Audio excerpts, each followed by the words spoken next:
The Financial and Fiscal Commission says South Africa needs a clear plan for growth. It says the country's fiscal credibility is under threat. The Commission recently made submissions on the 2020-2021 Division of Revenue Bill tabled in Parliament in July. For more on that, we're joined by Daniel Blackies, who is the chairperson of the Financial and Fiscal Commission. Prof, good evening to you. Thank you so much for your time on ENCA. Your briefing to Parliament earlier today coincides with the easing of the lockdown in the country from tomorrow, with more sectors of the economy opening. But you have warned the economic crisis has only begun. Yes, indeed. I think we in for the long haul. We don't know as yet what will be the real effects of the COVID pandemic, given that it's a human health and livelihood crisis. It's also economic crisis. We don't know that, but more importantly, what we stay saying is that there's been a decline in the economic industries. We only see growth in agriculture at 2.7%. There's also the credit ratings that has dropped, which actually makes it very expensive to borrow money. Obviously, there's an interest problem there in terms of high interest that you pay, but also the debt repayment and the structure of the debt repayment. We're also currently experiencing a level of increasing unemployment. At the level of 3 million has been added over the last 2 months. So new people that's unemployed that has joined is now 7 million.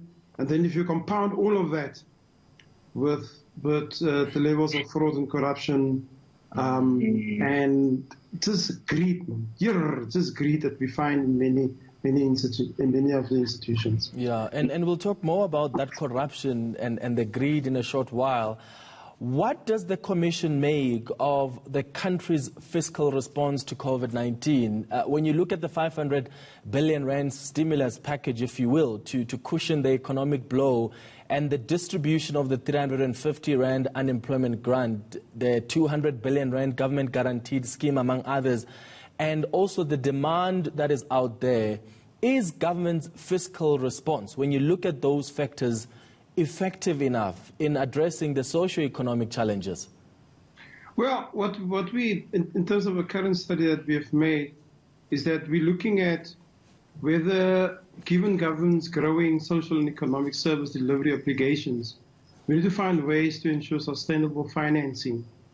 But in a deteriorating environment, macroeconomic conditions, and a weakened fiscal situation, we need to find ways that we sustain the quality and the value of health and economic services. So that's the one set of struggles. And also the other points that I've made earlier also compounds the matter, because the economy is not growing, and also there's been a slow uptake, in fact, on the loan guarantee schemes that was associated to the Reserve Bank, where it was availability of 200 billion rand, but the take-up was only 12 billion rand. So there are issues around the design of that particular program. The point that one of our commissioners made this morning around the 350, the point is that we've got other social assistance programs and other public works programs, and those channels are working, and we should have explored those channels as opposed to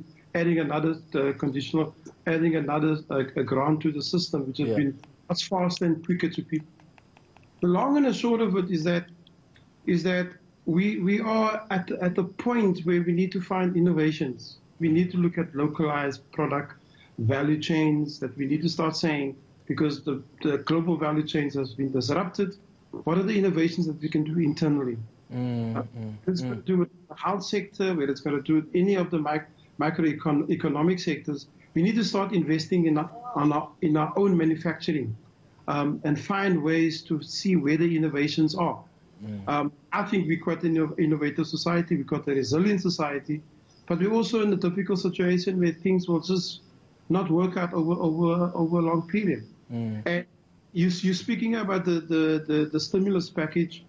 Much of those funds within the stimulus package is a result of reprioritization, and it was to respond to existing economic activity. only around, in terms of our calculation, about 95 billion rand was new money for new innovative areas within the economy, because the stimulus package effectively needs to look at tax cuts on the one hand, it needs to look at increasing borrowing, but because we're in this difficult situation, we're actually in an extremely difficult and tight position as a society on the one hand, as a on the other, but also as citizens. Yeah, and being in a tight situation then is going to require a government to take extraordinary steps, especially when it comes to the transformation of our economy, because this pandemic has highlighted the high levels of inequalities in our economic system, given that, and when you look at that then, how important is the need for a fundamental structural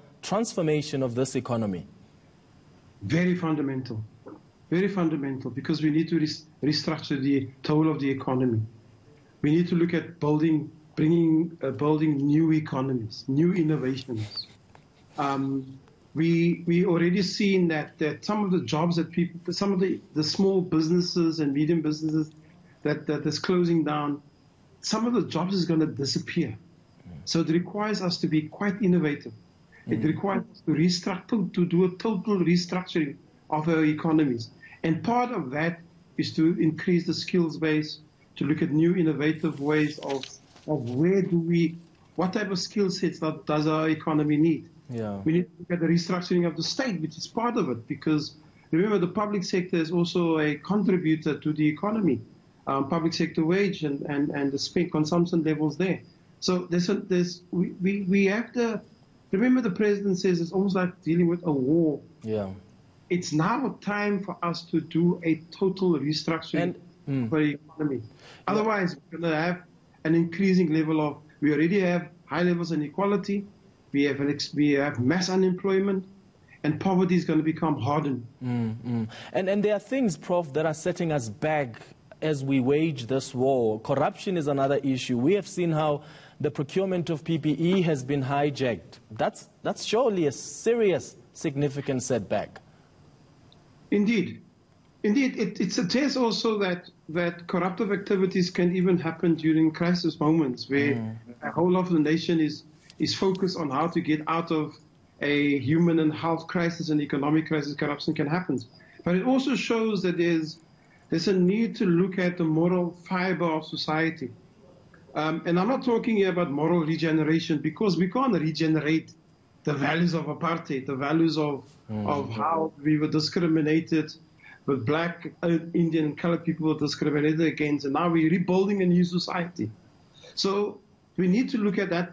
What is the new moral fiber that we need to build as a country, and how do we bring citizens together in a social compact to deal with the problems facing South Africa? But more importantly, I think given that the corruption happens both in the private sector and in the public sector, what I can say to you is that we need to look at whether we want to continue on this trajectory as a country of a contracted state.